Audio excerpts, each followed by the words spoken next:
समाज सेवा को प्रमोट तो बहुत बड़े लेवल पे किया जाता है कि करनी चाहिए। अभी की जो सरकार है वो किस तरीके से इस चीज़ को देखती है? पिछली सरकार ने हमारी 18 महीने तक बिजली पानी वहाँ पर काट कर रखा। रियली?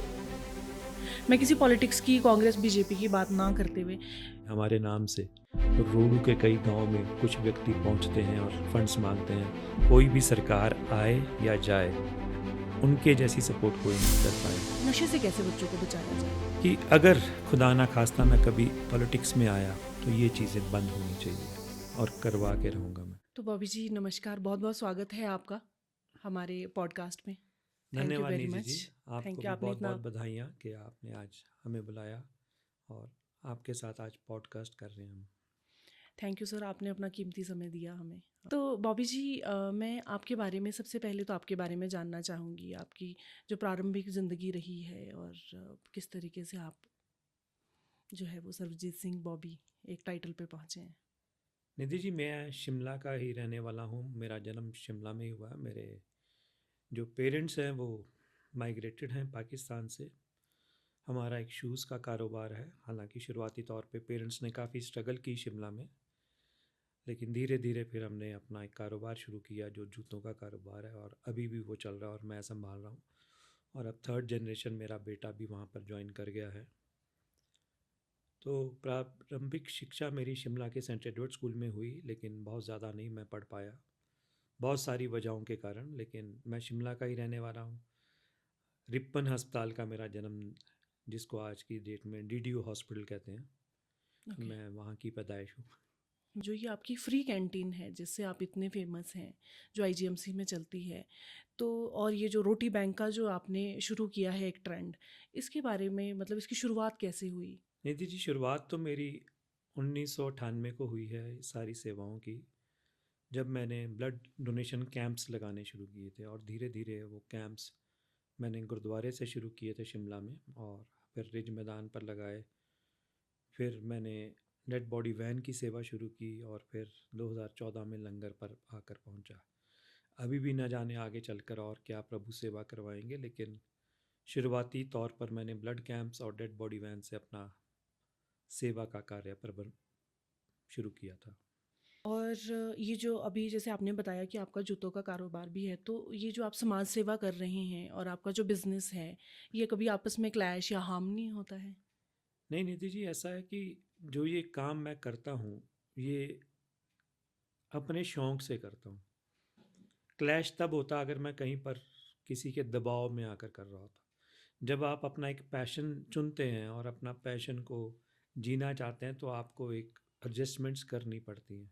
जो मेरी आइडेंटिटी है वो है, और जो ये सेवा, ये एक अलग तरह का कार्य है, क्योंकि ये मैं शौक से कर रहा हूँ। जब मैं डेड बॉडी वैन की सेवा भी करता था, तो वो मेरा एक पैशन था। मैं अपना दुकान छोड़कर निकल जाता था और डेड बॉडी वैन की सेवा करके दोबारा से दुकान पर आ जाता था। बल्कि मुझे कई बारी उस दौरान ये लगता था कि एकदम से मैं जैसे निकल जाता हूँ तो मुझे नहीं हुँ। करना चाहिए, लेकिन पता नहीं क्यों अंदर से एक था कि मुझे ये सेवा तो करनी ही है। तो अपनी दुकान का एक ऐसा सिस्टम बना दिया अपने बिजनेस का कि मैं कभी भी चाहूँ तो उठकर जा सकता हूँ। तो वो सिस्टम तब का बनाया हूँ, अब लंगर में भी काम आ रहा है। तो आपकी फैमिली इसमें आपको पूरा सपोर्ट करती है? हाँ जी, पूरा सपोर्ट है। और मैं सबको यही बताना चाहूँगा कि जब भी आप ऐसा कोई कार्य करते हैं, तो वो फैमिली सपोर्ट के बगैर हो ही नहीं सकता। पर जैसे नॉर्मली ये होता है, अगर मैं अपनी बात करूं या मैं किसी तीसरे इंसान की बात करूं, कि हमेशा जब भी कोई चीज़ आप इस तरीके की, खासतौर पर जो एक समाज सेवा है, समाज सेवा को प्रमोट तो बहुत बड़े लेवल पे किया जाता है कि करनी चाहिए। हमारे पाठ्यक्रम में भी इसको बड़ा दर्जा दिया जाता है कि आपको समाज सेवा करनी चाहिए। बट जब रियलिटी की बात आती है ऑन ग्राउंड, तो मैंने ये देखा है कि बहुत सारे फैमिली मेम्बर्स जो हैं वो पीछे हट जाते हैं, बिकॉज़ एक जो होता है आपका कि जो हमारी रोज़ी ज़िंदगी है, एक रोज़ी रोटी कमाना बहुत इंपॉर्टेंट चीज़ है, लेकिन साथ में समाज सेवा करना, बिकॉज़ आपका मोस्ट ऑफ द टाइम जो है वो समाज सेवा में चला जाता है। तो ऐसा कभी कोई कुछ ऐसा फैमिली में कोई कुछ ऐसा आया है दौर कि आपको ज़बरदस्ती निकलना पड़ा हो लड़ झगड़ के कि आई हैव टू गो? जैसे आपने बताया अभी कि हमारी को पढ़ाया जाता है समाज सेवा, तो मेरा ये मानना है कि शायद वो पढ़ाया ढंग से नहीं जा रहा। क्योंकि पढ़ाने के लिए भी एक सिस्टम होना चाहिए। ऐसा नहीं कि वो एक सब्जेक्ट है कि उसको किया और उसके बाद में क्वेश्चंस तैयार हुए और उसका आंसर दिया। हुँ, उसको प्रैक्टिकली जीना पड़ता है। आप पढ़ा दो और किसी बच्चे को ये ना बताओ कि हॉस्पिटल में जाके सेवा कैसी होती है, मंदिरों में जाकर सेवा कैसी होती है, या जो भी धार्मिक स्थान है कैसी सेवा होती है, क्योंकि ये गुण माँ बाप डालते हैं।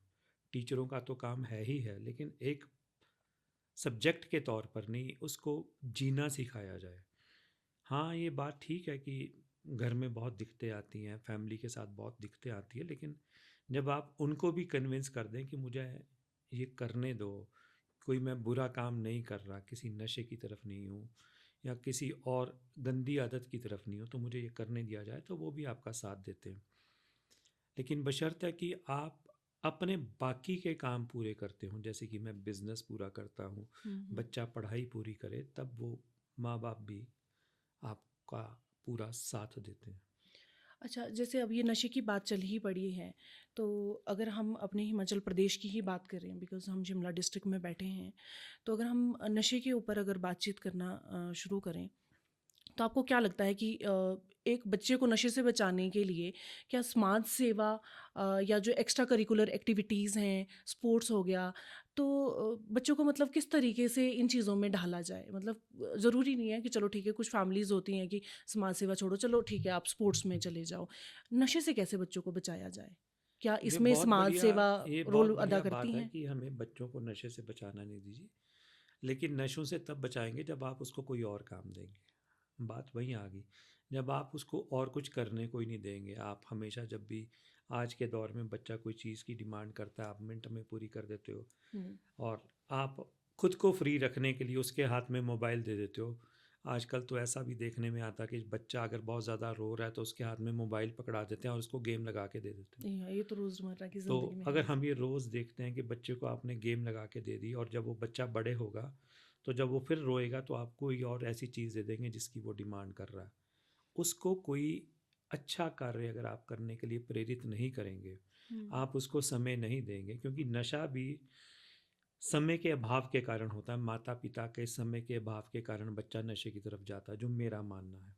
हुँ, हुँ, हुँ। अब सारा दोष कई बारी हम स्कूल को दे देते हैं कि स्कूल में ही बच्चा हमारा नशा सीखा, स्कूल में ऐसी गतिविधियाँ चलती थी। लेकिन जब वो बच्चा स्कूल से आ रहा है, उसके बाद की सारी रिस्पॉन्सिबिलिटी माँ-बाप की है, हुँ, हुँ। स्कूल की अलग से रिस्पॉन्सिबिलिटी है।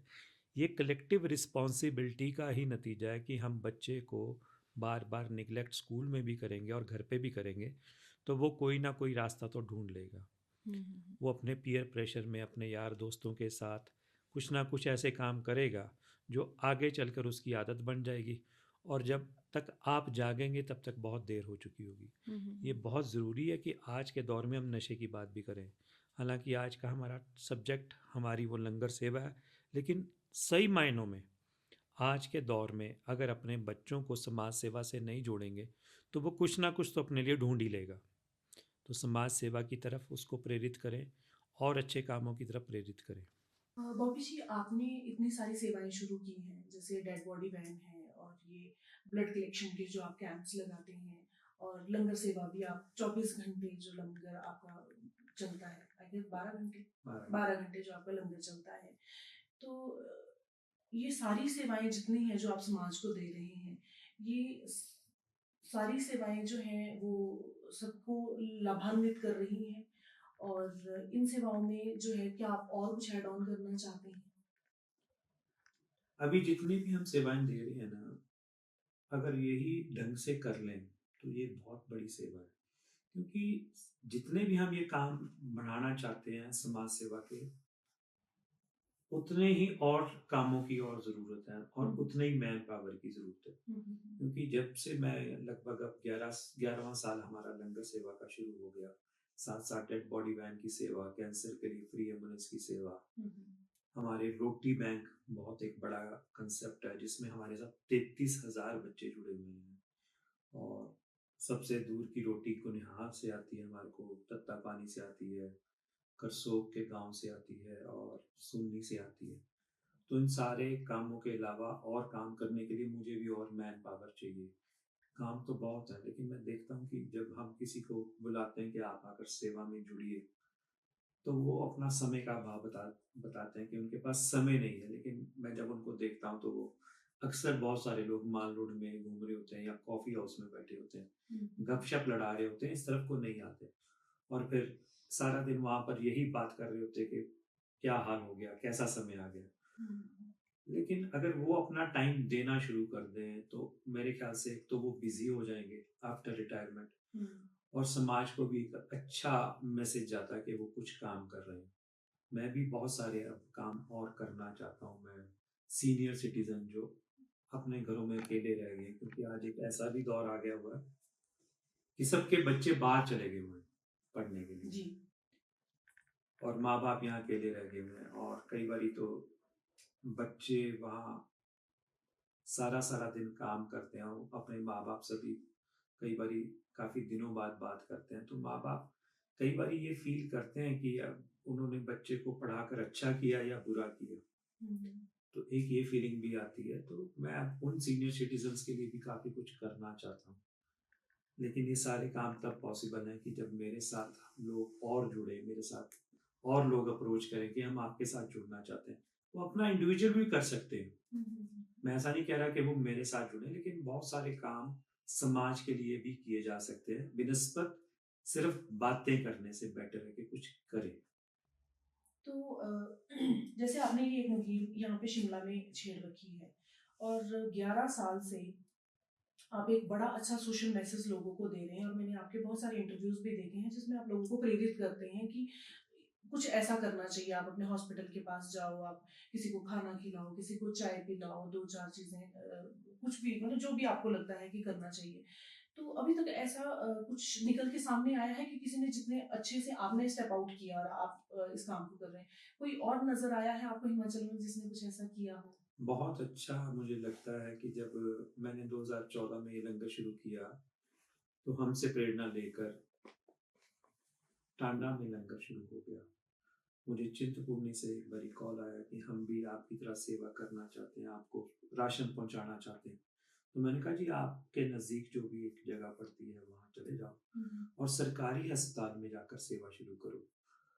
क्योंकि मेरा ये मानना है, मैं माफ़ी भी माँगूँगा अगर किसी को ये बात आहत करे, धार्मिक स्थानों से ज़्यादा हुँ, हुँ। लंगर की ज़रूरत अस्पतालों में है। हुँ। क्योंकि धार्मिक स्थानों में तो हम अपनी खुशी के लिए या अपनी कोई माँग के लिए प्रभु के पास जाते हैं। लेकिन हॉस्पिटल में कभी भी कोई खुशी से नहीं आता। तो मेरा ये मानना है कि अगर लंगर लगाने का सही स्थान है, तो वो धार्मिक स्थान है और वहाँ पर जब आप एक ऐसे व्यक्ति को लंगर खिलाते हैं, जो परेशान है, जिसको कैंसर है, मान लीजिए कैंसर है या कोई ऐसी बीमारी है, हुँ, हुँ। जिसके इलाज में ही उसके हज़ारों लाखों रुपए खर्च होने वाले हैं, तो आप उसके लिए एक मददगार के रूप में सामने आते हैं कि आप उसको खाना भी खिला रहे हैं, घर का भोजन खिला रहे हैं और आप कोई चार्जेज़ नहीं ले रहे हैं, मुफ्त में ये सेवा दे रहे हैं, तो उसके वो पैसे बचते हैं। जैसे हम पिछले 10 सालों से ज़्यादा से आईजीएमसी में लंगर लगा रहे हैं, तो बहुत सारे पेशेंट्स जिनके साथ कई बारी 2-2, 3-3, 4-4 अटेंडेंट भी होते हैं, हुँ। वो तीनों टाइम का खाना खाने के लिए हमारे पास आते हैं। तो आप सोचिए उनके रोज़ के कितने 500 हज़ार रुपए तो बच ही रहा है। बची हुई है। तो वो सारा पैसा इलाज में, टेस्ट में यूज़ होता है। हुँ, हुँ। हालाँकि कई बारी मुझे ये भी कहते हैं कि हम नहीं खाएँगे, हमें लगता है हम माँग कर खा रहे हैं, तो हम कहते हैं आप सेवा कर लो, पानी पिला लो यहाँ पर, बर्तन धो लो, हुँ, बट हुँ। खाना यहीं खाओ। आपके पैसे बचेंगे जो आप होटल में, ढाबों में, कैंटीनों में जाकर खाएँगे। मतलब आप ऐसे लोगों से रूबरू होते हैं जो ये कहते हैं कि मतलब जिनको बोझ लगता है लंगर खाना। हर तरह का समाज, समाज इसी को कहते हैं कि हर तरह के लोग हैं। बहुत सारे ऐसे लोग भी हैं जो चलते-फिरते ही उस लंगर में आ जाते हैं, तो हम उनको कहते हैं कोई बात नहीं आप खा लो। लेकिन ये लंगर विशेष रूप से हुँ। आईजीएमसी में जो मरीज़ दूर पार से चंबा, सिरमौर, भरमौर, किन्नौर से आ रहे हैं, ये विशेष तौर पर उनके लिए लगाया गया है ताकि उनके पैसे बचें। हुँ, क्योंकि कई बारी निधि जी ऐसा भी होता है कि कोई पेशेंट अपने लोकल हॉस्पिटल में गया, हुँ, कोई भी बीमारी लेकर दिखाने के लिए और उसको रेफ़र कर दिया कि आप शिमला ले जाओ, हुँ, आईजीएमसी शिमला ले जाओ। तो जब वो जल्दबाज़ी में आता है, तो वो ये सोच कर आता है कि मैं शिमला जाऊँगा और वापस चला जाऊँगा। हुँ, तो पहुँचता तो शिमला वो थोड़े टाइम के लिए, लेकिन जब उसके टेस्ट शुरू होते हैं, तो पता चलता है बीमारी बढ़ी है। बढ़िया। तो बहुत सारे दिन उसको यहाँ रहना पड़ता है। हुँ, हुँ। तो वो इतनी तैयारी करके नहीं आया होता, तो उसको फिर एक सपोर्ट सिस्टम है। अच्छा, कभी ऐसा भी हुआ है आपके जैसे एडजॉइनिंग ही बॉय कॉलेज है, एडजॉइनिंग ही कुछ प्राइवेट इंस्टीट्यूशंस हैं, तो कभी ऐसा भी होता है कि बच्चे जैसे होते हैं, मतलब बच्चे हैं आ ही जाते हैं, तो कभी ऐसा भी होता है कि जिनको नहीं भी आना चाहिए कि यार मतलब दिस इज ओनली फॉर देखिए, पेशेंट्स। इसमें ना थोड़ी सा कंट्रोवर्शियल सा है कि जब आपने लंगर लगाया, बहुत सारे लोग बोलेंगे आपने लंगर लगाया तो उनको भी खाने दीजिए। हम्म। ठीक है, मैं मानता हूँ कि वो लंगर लगा हुआ है, लंगर में किसी को रोकना नहीं चाहिए। हम्म। रोज बच्चे भी आते हैं हमारे पास, हम्म। हमारे लंगर के आसपास कॉलेज है, वहाँ के बच्चे भी आते हैं, हम उनको यही कहते हैं बेटा चलो खा लो, 1 घंटा पानी पिला देना।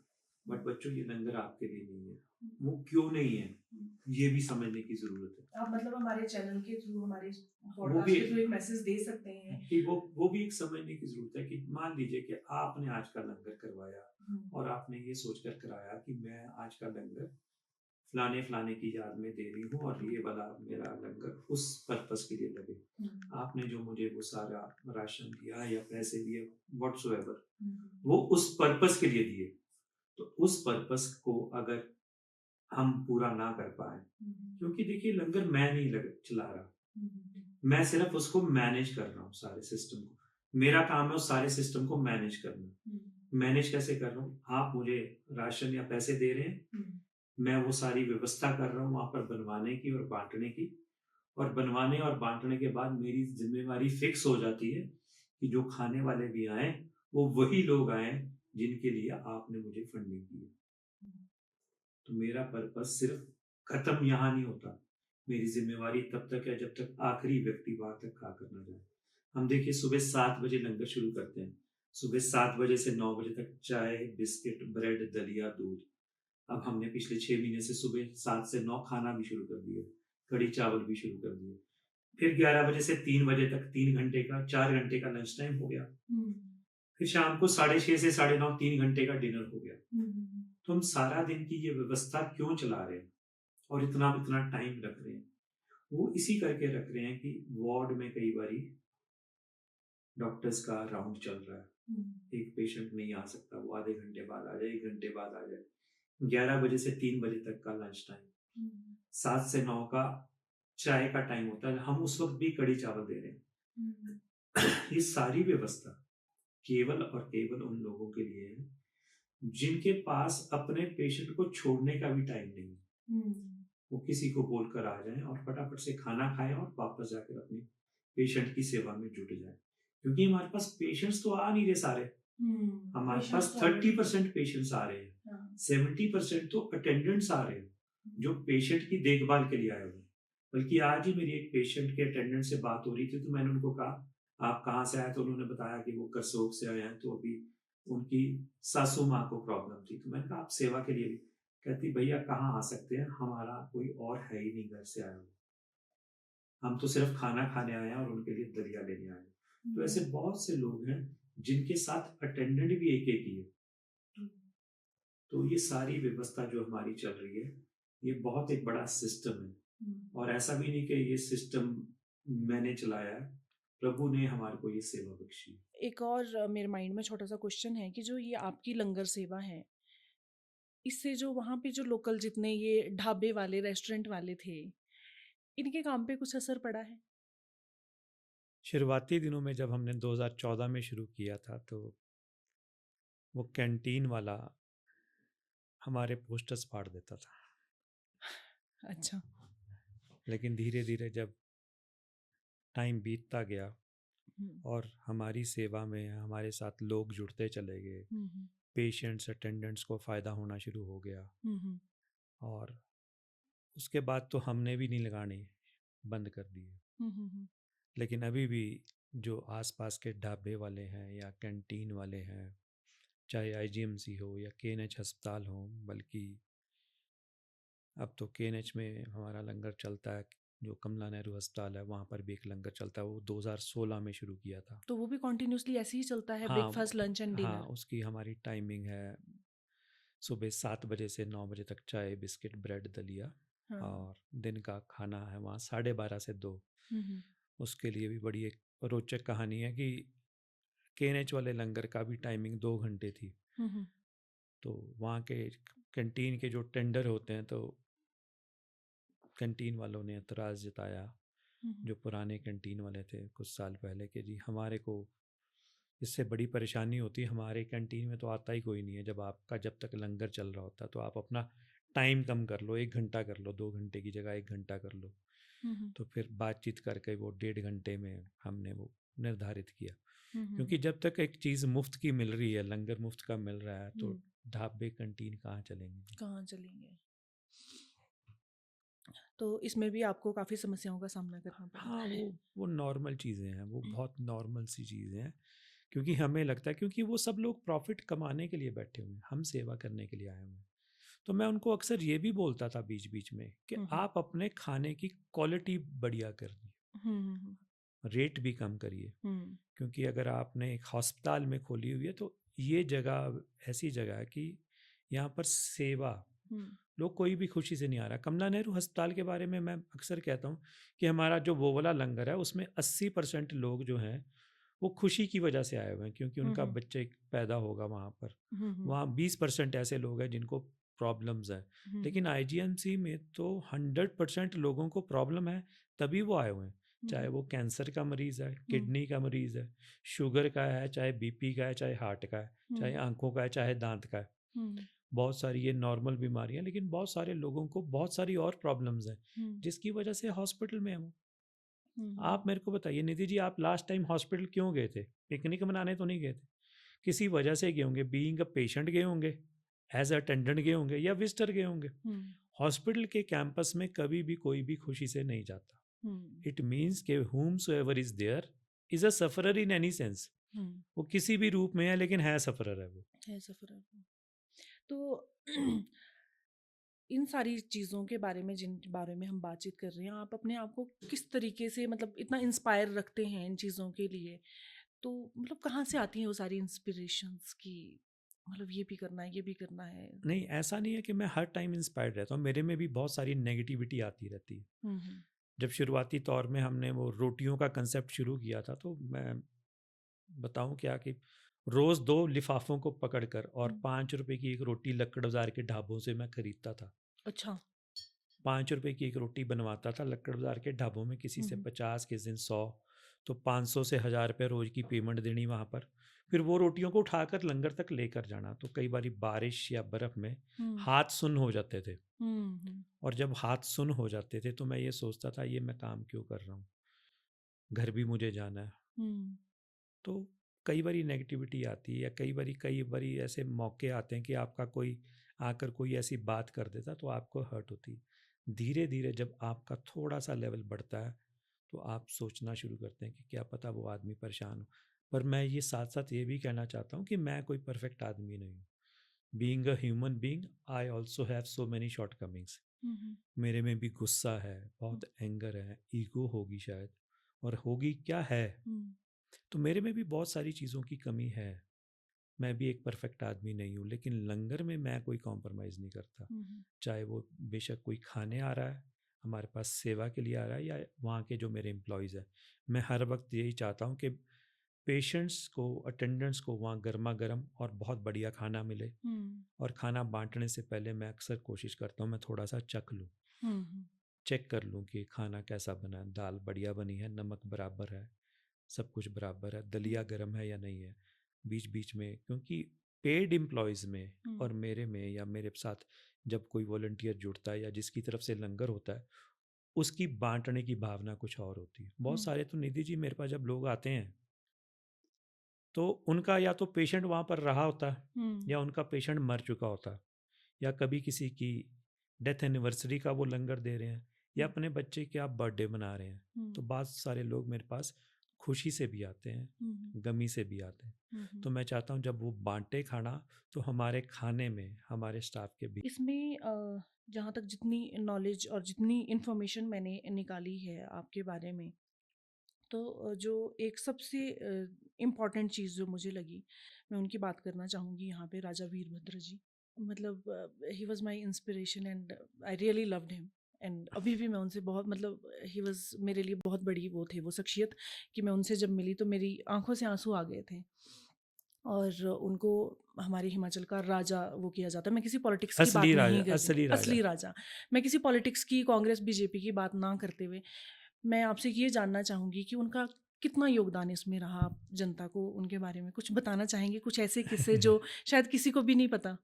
देखिए, उनके बारे में जितना कहूँगा वो थोड़ा है, क्योंकि लंगर की शुरुआत उन्हीं की देन है, उन्हीं की सरकार के कार्यकाल में हुई। हालाँकि उनकी वजह से मुझे बहुत सारी प्रॉब्लम्स भी झेलनी पड़ी। प्रॉब्लम्स किस सेंस में झेलनी पड़ी?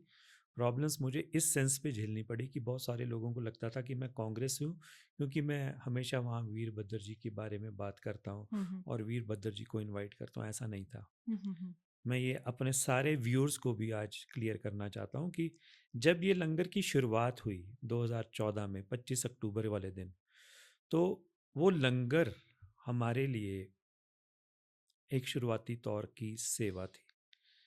मैं 2014 में निधि जी पहली बारी हॉली लॉज मुझे पता चला कि जाखू जाओ, रिज के ऊपर से जाखू जाओ तो एक आज हॉली लॉज नाम की एक जगह है, हुँ, हुँ। जहाँ पर वो राजा वीरभद्र जी रहते हैं। हुँ, हुँ। मुझे नहीं पता था वो कहाँ रहते हैं। हुँ, हुँ, हुँ। मुझे ये भी नहीं पता था कि उनके चहेते आईएएस अफसर कौन थे। हुँ, हुँ। मैं सेक्रेटरीट जाता था तो मुझे नहीं पता था कि कौन से अफसर के पास जाने से वो सीधा वीरभद्र जी के पास तक पहुँचाएगा मुझे।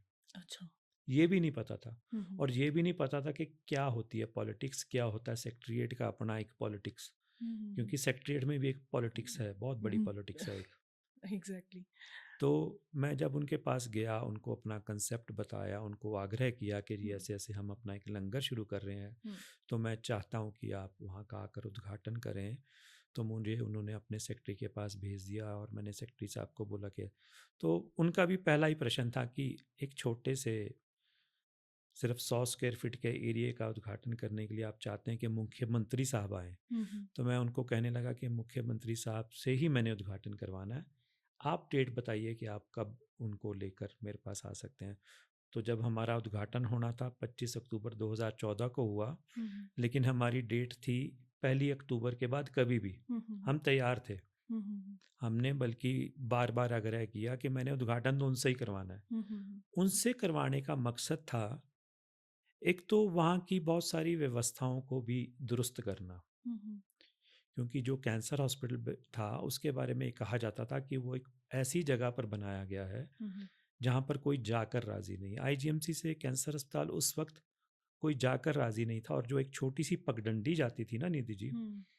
वहाँ से जब अगर रात बेरात कोई व्यक्ति कैंसर अस्पताल पहुँचना पहले चाहता कहाँ था, होता था कैंसर हॉस्पिटल? कैंसर अस्पताल वहीं था, हाँ, हाँ। लेकिन जो कनेक्टेड रास्ता था ना हाँ, वो हाँ। इतनी बुरी दुर्दशा में था कि आप जो अभी शायद रैंप जो बना है अभी नया बीचों-बीच वो रैंप बन गया है, सीढ़ियाँ बन गई हैं, कवर्ड हो गया टाइलिंग है। हो गई है, कवर्ड हो गया है। हुँ, हुँ। लेकिन 2014 की अगर आप वहाँ के डॉक्टर्स का भी इंटरव्यू लेंगे ना, हुँ, तो हुँ।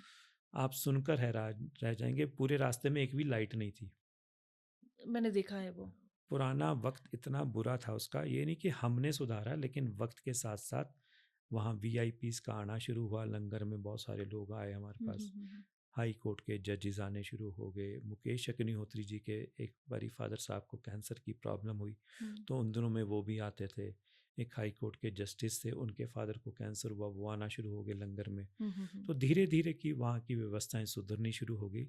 लेकिन जो अल्टीमेट सपोर्ट वीरभद्र जी की रही हमें, वो मरते दम तक मैं नहीं भूलूंगा। हुँ। और चाहे कोई भी सरकार आए या जाए, उनके जैसी सपोर्ट कोई नहीं कर पाएगा, मुझे ये पूरा यकीन है।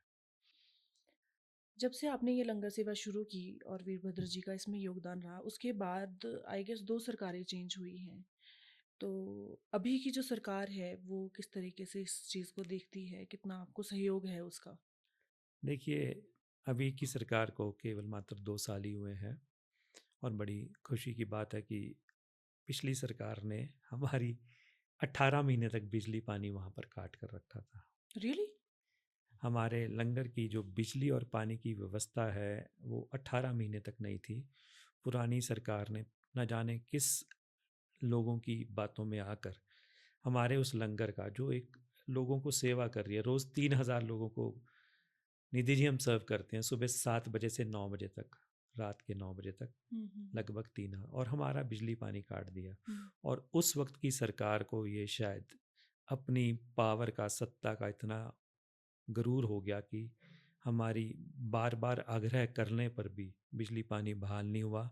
लेकिन बड़ी खुशी की बात है, मैं लोगों को भी बताना चाहता हूँ कि हमारा लंगर कभी बंद हुआ ही नहीं, आज तक नहीं हुआ। सिर्फ वहाँ का बिजली पानी हमारा बंद था, और बिजली पानी ना होने के बावजूद हमने वहाँ पर तीनों टाइम का लंगर पूरे जोश और खरोश के साथ चलाया। हालांकि उन दिनों में मैं मौजूद नहीं था, मेरी पूरी टीम वो लंगर को मैनेज करती थी। मैं उन दिनों आईसीयू में था, मेरा किडनी ट्रांसप्लांट हुआ था, मैं चंडीगढ़ के मैक्स हॉस्पिटल में एडमिट था। मेरी वाइफ ने मुझे किडनी दी और मैं बचा, मेरे डायलिसिस चलते थे। लेकिन लंगर हमारा बंद नहीं हुआ, और ड्यूरिंग कोविड भी बंद नहीं हुआ। अच्छा। जब कोविड का एक दौर आया, हुँ। लोग अपने घरों में दुबक के बैठ गए, होटल ढाबे बंद हो गए, तब भी वो बंद नहीं हुआ। इस करके नहीं बंद हुआ कि मैं चला रहा हूँ, इस करके कि प्रभु चाहता था कि वो लंगर चले। हजारों लाखों लोगों की दुआएं हैं उस लंगर के साथ। जिनको आप खाना खिला देना, तो वो हमेशा यही कहता है कि भगवान आपका भला करे। तो जब आपको ये दुआ मिलती है कि भगवान आपका भला करे, तो कोई आपका बुरा कैसे कर सकता है। तो पुरानी सरकार ने एक बहुत बड़ी गलती की कि उस लंगर का बिजली पानी काट दिया, और बाद में प्रदेश की जनता ने उनका ही बिजली पानी काट कर उनको इधर बैठा दिया।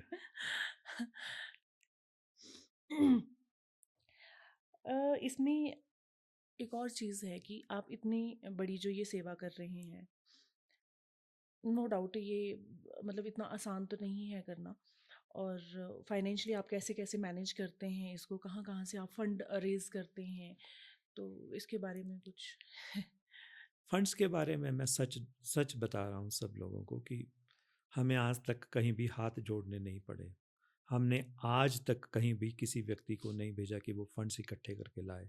हालांकि मुझे बीच बीच में खबर मिलती है कि हमारे नाम से रोडू के कई गांव में कुछ व्यक्ति पहुंचते हैं और फंड्स मांगते हैं। कभी कोई करसोग जाता है हमारे नाम से फंड्स इकट्ठे करने के लिए। अच्छा। लेकिन मैं अपने व्यूअर्स को भी बता दूं कि मैंने आज तक कभी भी, ना हिमाचल में, ना पूरे देश में, ना विदेश में, कभी भी फंडिंग के लिए आग्रह किया। हाँ, मैं इतना ज़रूर कहता हूँ कि आइए लंगर में और आकर सेवा कीजिए, अपनी खुशी और गमी हमारे साथ मनाइए, बर्थडेज मनाइए, एनिवर्सरी मनाइए, अपने माँ बाप की याद में उनके जीते जी उनके बर्थडेज मनाइए। हमारे पास आइए, हमारे को आटा, दाल, चावल, दलिया, सरसों का तेल डोनेट कीजिए, हुँ, हुँ। आइए। लेकिन हमारे को आज तक फंड्स की कोई कमी नहीं है। भगवान की कृपा से बहुत ही बढ़िया लंगर चल रहा है, बहुत ही बढ़िया। मैंने आपका एक वीडियो देखा था जिसमें केजरीवाल जी आपके साथ हैं।